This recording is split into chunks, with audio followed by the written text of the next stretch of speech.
Okay, so I'm gonna talk about Candyman real quick. I'm facing this way because the lighting's better. Plus, my TV has a reflection, and I'm not saying Candyman looking at any goddamn reflection. So, we went to the drive-in last night to see Candyman, and a drive-in theater in Atlanta is the most lit place on earth. We had people grilling and selling barbecue plates in the drive-in theater, which is the most Atlanta crap I've seen since I've been here, and I loved it, right? It's a good vibe, and it's packed. You know, everybody wanted to see Candyman. So, if you hear footsteps, it's my dog, so he's not coming for me. It's my dog. It's not Candyman. Anyway, hey, Juju Bug. So, anyway, the movie, all right? I like the original Candyman. If you're around my age, and now she's drinking from her if you're around my age, Candyman became a folklore of its own, because I've never said the name 5 times in a mirror or anything like that. And just that tragic tale of Daniel Robitaille, this artist who fell in love with a white woman and was killed and butchered and lynched in a very brutal way, which is kind of how, you know, historically was very realistic in how people were brutalized back then, especially black men, right? And lynched. So this film, I'm starting with stuff I didn't like. My biggest complaint or dislike was the lack of presence from Daniel Robitaille. Robitaille, I'm sorry if I'm pronouncing that last name wrong. Who was the original OG Candyman, played by Tony Todd. I'm not going to give away a lot of spoilers and details of the story. His presence is felt, but the representation of the physical embodiment of Candyman was kind of a mystery throughout the film. And it really lets you know how excellent Tony Todd was with his stature, his voice, as an actor, he's so well trained, and he brought this operatic presence to the film of the original Candyman that really made you remember him more. You know, Helen, be my face. You know, it's irreplaceable, really. It's kind of like trying to replace Robert Englund as Freddy Krueger. It's just like some things are just perfectly matched. But if you want to continue that legacy, there are ways to do it. They brought in a new character who you've seen in the trailers. He's got an orange coat and he has a hook. You know, he's got this flashier pimp coat and he has the hook. And you've seen glimpses of him in the trailer. He's sort of another avatar of Candyman brought in to expand the lore. I don't want to go into details about it, but that character who you've seen glimpses of, who used to give candy to kids and stuff like that, he just didn't have the proper presence. And he did a lot of representing of Candyman through the film.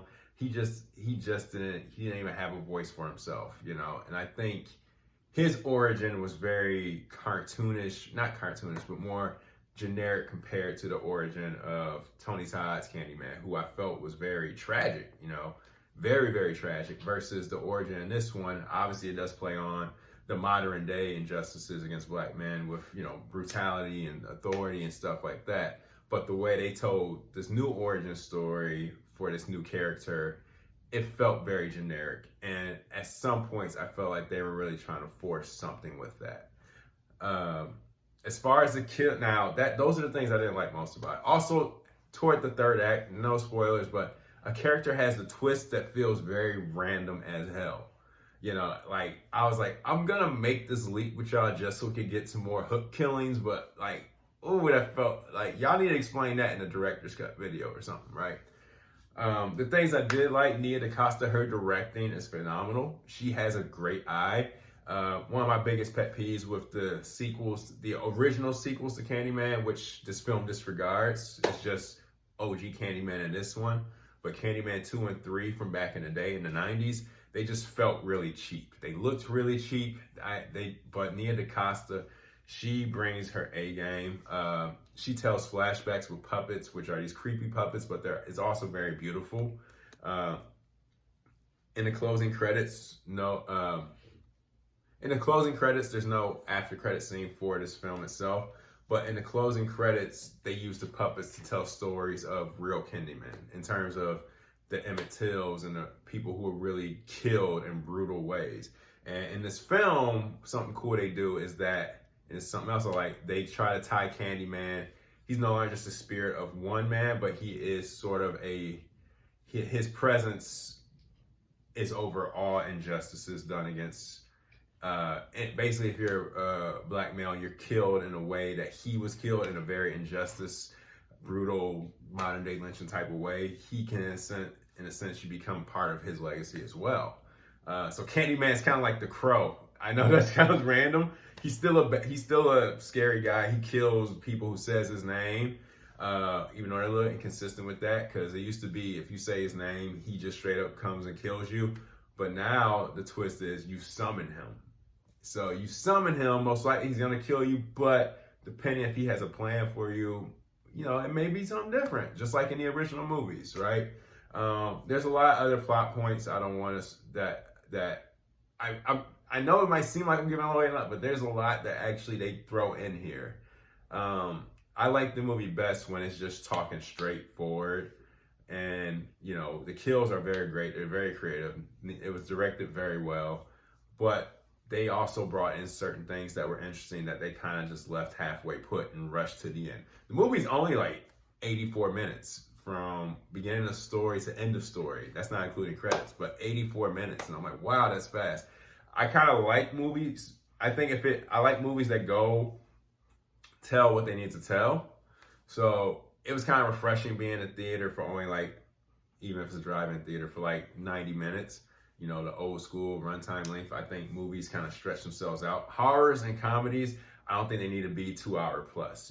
Horror and comedy are very strong emotions, and you kind of exhaust your audience if you go over 2 hours with those single emotions. You know what I'm saying? So I think 90 minutes is perfect for this film, because I feel like if it stretched a little longer, you start to see a lot more of the inconsistencies. But then again, at only 84 minutes, they probably had time to add in 4 or 5 scenes that really would have fleshed out some of the plot threads that they went nowhere with. All in all, I enjoyed it. Like I said, my biggest, the dog is walking around. My biggest pet peeve is that a certain character they created to represent Candyman, in a sense, that you've seen in the trailers, through the mirrors, he's all bloody and stuff and creepy looking. I feel like that character just fell flat and was a little cartoonish. I feel like I'm glad the OG Candyman's presence is being told throughout this film. And you might have to see it to see where that goes.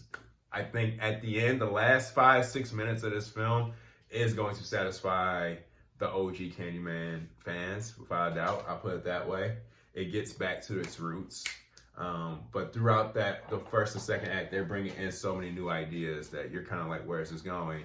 And then I feel like beginning of third act, they just throw a lot of that shit out the window and just go back to what works. You know what I'm saying? So I don't know. I think it's worth watching. It's only 84 minutes. Like I said, it's not exhausting. I don't think it's bad. It's beautifully made, but I just feel like the story and the script could have used a little more tweaking. And there are some elements that either you need to put in and flesh out, or some elements they should have just took out altogether. But all in all, I think Candyman's worth watching. It is. It's worth a watch. They do a sequel for it, which, with any horror franchise, they have an idea for sequels. I think I have an idea where the good correction they can go. And Courtney, who I took to see me, she said it best. She said it. She's never seen Candyman or anything like that. She said, Ray, the scariest thing about that film was just hearing a story about how the original Candyman died. Not even what she saw on screen, which was a lot of cool kills, a lot of blood, but she said just that story. And that tells you something. Like, what you see in the actual film is not that scary. It's fun. There's some cool kills and stuff like that. But the original haunting stories of just black men being lynched and how that spirit lives on, that's the horror that feels real to this day. That is real to this day. So check it out. I know a lot of people want me to see Shang-Chi next, so I'll check that out. Sorry if I pronounced that wrong too. But I'll give it some time. I'll try to check it out. But nothing but love. You guys asked for this Candyman review, so there you go. Check it out. All right. Bye.